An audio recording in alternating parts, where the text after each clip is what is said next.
আল্লাহর হাবিব বলেন লানা রাসূলুল্লাহ সাল্লাল্লাহু আলাইহি ওয়াসাল্লাম ফিল আশরি খামরা, মদের সাথে সম্পর্কিত 10 শ্রেণীর মানুষের উপর আল্লাহ তাআলা লানত।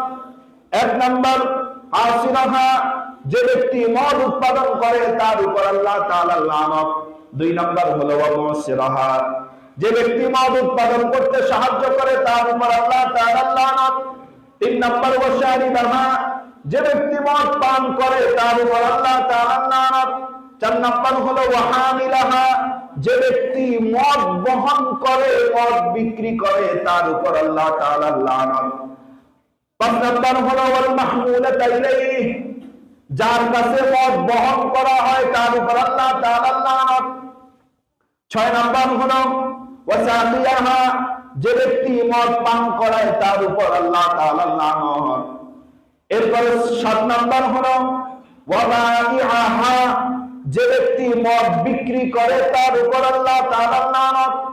8 নাম্বার হলো ওয়াআকালা থামানিহা, যে ব্যক্তি মদের লভ্যাংশ গ্রহণ করে বা মদের টাকা যার কাছে সে রাখে তার উপর আল্লাহ তাআলা লানত। মদের টাকা বহন করলে বুঝতে পারেন নাই মনে হয় আপনি, এটা যে কত খারাপ। মদ বিক্রি করেছে, আপনার কাছে শুধু বললো যে আমি যে মদ বেচি এটা মহল্লার অনেকেই জানে, হুজুরেও জানে। হুজুর কাছে বললো হুজুর এই 50,000 টাকা আপনার কাছে একটু রাখেন, আমার যখন সময় হয় আমি নিব। হুজুরও জানে যে এটা কিসের টাকা। হুজুর যদি যাই না, যদি 50,000 টাকা রাখে, হুজুর মদ খায় না কিন্তু 50,000 টাকা মদ বিক্রি করে যারা খায়া যেই পরিমাণ গুনাহ করছে, হুজুর জেনে শুনে যদি এই টাকা গ্রহণ করে, এটা হুজুরের জন্য এই টাকা বহন করা হালাল না হারাম?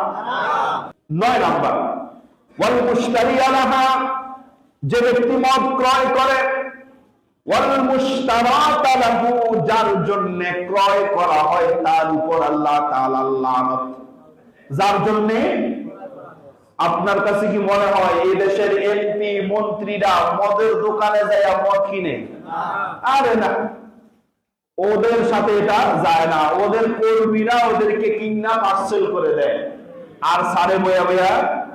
আপনি কি মনে করেন উনি বুঝি নিজে খুলে খুলে খায়?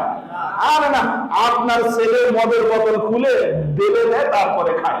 আপনি ভালো মানুষ, আপনি হাজী সাহেব, আপনার ছেলে মদ খায় না তো, শুধু ঢেলে দেয়। তাহিনী শুধু বলছে ঢেলে দে, আর আপনার ছেলেও যে ঢেলে দেয়। আপনি এটা বুঝতে পারলেন তো? তাহলে এই 10 শ্রেণীর উপর লানত কার? তাহলে এর সাথে সম্পৃক্ত থাকবেন।